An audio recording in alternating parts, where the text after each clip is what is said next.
అందరికీ నమస్కారం. నా పేరు హర్ష. ఇంతకుముందు వీడియోలో మనం కొన్ని స్టోరీస్ చెప్పుకున్నాం కదా, అవి ఈరోజు కంటిన్యూ చేద్దాం. ఓకే. వసుదేవసుతం దేవం కంసచాణూరమర్దనం దేవకీ పరమానందం కృష్ణం వందే జగద్గురుం. ఈరోజు మన కథ ఏంటంటే కృష్ణుడు మరియు ధేనుకాసుడు. ఒకరోజు ఇంద్రుడు స్వర్గంలో అమృతాన్ని బాగా ఆస్వాదిస్తూ ఉన్నాడు. తను చాలా అమృతాన్ని తాగేశాడు. ఎలా అంటే అసలు తను ఒక్క చుక్క అమృతం కూడా మిగలలేనంత తాగేశాడు. తర్వాత కానీ ఇవంతా వచ్చే తానవనంలో అక్కడ ధేనుకాసురుడు అనే ఒక రాక్షసుడు ఉన్నాడు. మనం వెళ్ళి వాడిని తీసుకురావాలని చెప్పి తాళవనానికి వెళ్తారు. అక్కడ కొంతమంది మనం ఇదంతా కొంచెం తాగాలి, ఒక్క మెతుకు కూడా మనం తాగామని తెలిస్తే కంసమహారాజు అమృతానికి బదులు మన రక్తాన్ని తాగుతారని చెప్తాడు. తర్వాత ఇంద్రుడు వీళ్ళతో అలా అంటాడు. వాళ్ళ అసిస్టెంట్లో వాడు అట్లా అంటాడు, మొత్తం వీళ్ళందరూ తాగేసే లోపు అన్న కొంచెం తీసుకొని వెళ్ళాలి అని ఇంద్రుడు అంటాడు. ఇంద్రుడి అసిస్టెంట్లు ఇలా అంటారు, మేము వెళ్ళి దృష్టి మళ్ళిస్తాం, మీరు వెళ్ళి అమృతాన్ని తెండి. తర్వాత వాళ్ళు దృష్టి మళ్ళించారు. తర్వాత ఇంద్రుడు దొంగచాటుగా వెళ్ళి తీసుకోబోతుంటే ధేనుకాసురుడు వచ్చి ఆపాడు. తర్వాత ఇంద్రుడు ఒక పెద్ద సుడిగాలిని సృష్టించి ధేనుకాసురుడి మీదకి పంపాడు. తిరిగి కొట్టుకుపోయాడు, కానీ తను ఆ సుడిగాడిని మొత్తం పీల్చేశాడు. తర్వాత ఒకరోజు కృష్ణుడు ఇంకా అతని మిత్రుడు ఇంకా అతని గోవులందరూ కలిసి తాళవనానికి వెళ్ళారు. రాధ, విశాఖ, లలిత వీళ్ళందరికీ భయమేసిపోయింది. వెళ్ళి యశోదమ్మకి అలా చెప్పారు, మన ఆవులందరూ తాళవనానికి వెళ్ళిపోయారు, కృష్ణుడు కూడా వెళ్ళిపోయాడు, మేము అక్కడ ఒక రాక్షసుని చూసాం. తర్వాత అమ్మ కృష్ణ అని అనుకుంటుంది. తర్వాత వీళ్ళందరూ చూసేసరికి ఒక భయంకరమైన రాక్షసుడు అక్కడ కనిపించాడు. అతనే ధేనుకాసురుడు. అందరూ భయపడి పారిపోదాం అనుకుంటాడు. నువ్వేం భయపడకు, కృష్ణుడు మనకేం కాదు చూసుకుంటాడు. ఇంకా తను ఎంత బలవంతుడైన రాక్షసుని కూడా తను అంతం చేశాడు కదా, మొన్న అగాసురుని కూడా అంతం చేశాడు కదా, అలాగే ఇతనికి కూడా అదే గతి పడుతుందని ఒక మిత్రుడు అంటాడు. తర్వాత బలరాముడు, కృష్ణుడు వీళ్ళందరూ కలిసి తాటి చెట్టు పళ్ళని కోసి బృందావనానికి ఇద్దామనుకున్నారు. అప్పుడే ధేనుకాసురుడు వచ్చాడు. తర్వాత బలరాముడు ధేనుకాసురుడు తోక పట్టుకొని గిర్రా గిర్రా గిరా గిరా గిరా గిరా తిప్పేశాడు. తిప్పేస్తే అది పడిపోయింది. తర్వాత అలా ధేనుకాసురుడి పద బలరాముడితోనే ఎండైపోయింది. నీకు ఇప్పుడు అర్థమైందా బలరాముడు ఎంత శక్తివంతుడో ఎంత బుద్ధివంతుడో. బలరాముడికి ఉన్న శక్తి అలాంటిది. సరేనా?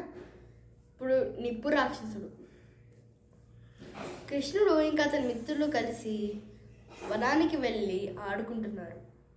కృష్ణుడు తన పిల్లన గ్రోహిని వాయిస్తూ వెళ్తూ ఉన్నాడు.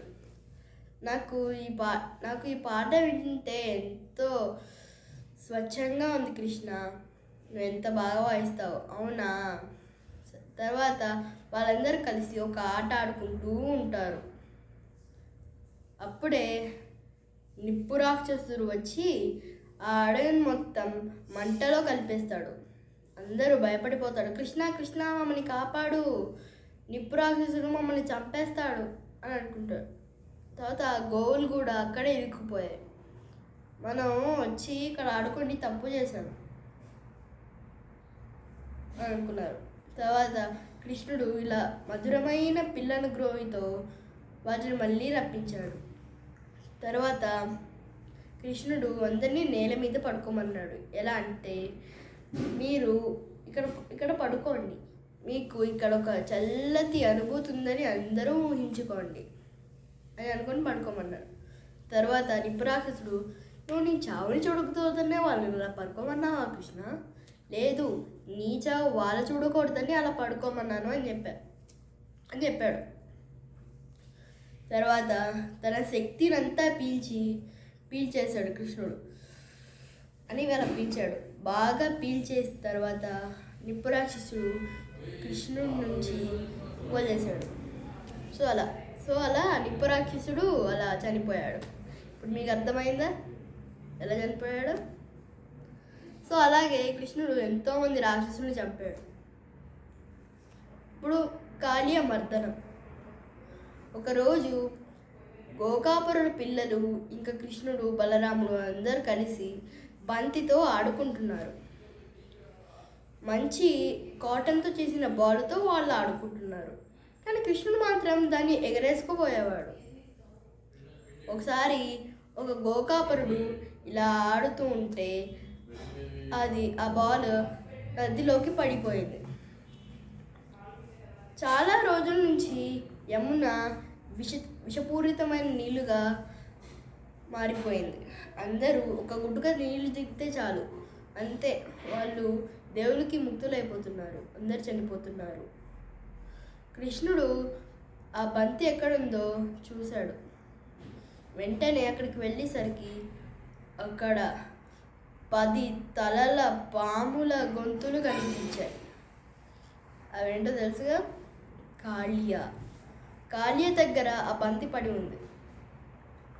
తర్వాత అతను కాళీయ పైకి వెక్కి బంతిని తీసుకుపోయాడు. అప్పుడే కాళీయ లేచి కృష్ణుని మీద అటాక్ చేశాడు, అంటే దాడి చేశాడు. కృష్ణుడు అతని మీద డ్యాన్స్ చేస్తున్నాడు, అంటే నృత్యం చేస్తున్నాడు. అందరూ ఇలా అనుకున్నారు, కృష్ణ చనిపోతాడేమో అని. అందరూ భయప్రాంతులకు గురయ్యారు. చాలామంది ఏడుస్తూ ఉన్నారు, కృష్ణుడు చనిపోయాడు అని. కానీ ఏదో పైకి వస్తున్నట్టు వాళ్ళకి ఏదో శబ్దం వినిపించింది. అక్కడ చూస్తుంటే కృష్ణుడు కాళీయ మీద నృత్యం చేస్తూ కనబడ్డాడు. అదే కాళీయ మర్దనం అని అంటారు. సో తర్వాత కాళీయ భార్యలందరూ వచ్చి ఆయనకి ప్రాణభిక్ష పెట్టండి, ఆయన విషయం లేకపోతే ఇంకా బతకలేడు, మీరంతా పీల్చేశారు, ఇప్పుడు మీరేం చింతించవలసిన అవసరం లేదు, నేను అతని మీద నృత్యం చేశాను కదా, నా కాలి ముద్రలు అతని మీద ఉన్నాయి, అంతవరకు తనకి ఏం కాదు, నువ్వు ఇక్కడి నుంచి సముద్రానికి వెళ్ళిపో, నువ్వు ఇంకెప్పుడు ఇక్కడికి రాకూడదు అని చెప్పేసరికి కాళీయ ఇంకా అతని భార్యలందరూ సముద్రానికి వెళ్ళిపోయాడు. తర్వాత యమునా నదికి మళ్ళీ ఆ స్వచ్ఛతనం మళ్ళీ వచ్చేసింది. అందరూ నీళ్ళతో ఆడుకుంటున్నారు. కృష్ణ సాధించాడు, భయంకరమైన 10 తలల పాము హెడ్డుని కూడా చంపేశాడు, దాన్ని వెళ్ళిపోయేలా చేశాడు అని అనుకున్నారు అందరూ. ఇప్పుడు మీకు అర్థమైందా కాళీయ మర్దనం ఎలా అంటారో? సరే, మన ఎండింగ్ ప్రేయర్. ఓకే. యోగేశం సచ్చిదానందం వాసుదేవం వ్రజప్రియం ధర్మ సంస్థాపకం వీరం కృష్ణం వందే జగద్గురుం. నెక్స్ట్ వీడియోలో నెక్స్ట్ కథలతో మళ్ళీ కలుసుకుందాం. మన శ్రీకృష్ణుడి పరమాత్మ కథల్ని మళ్ళీ ఆరంభించుకుందాం.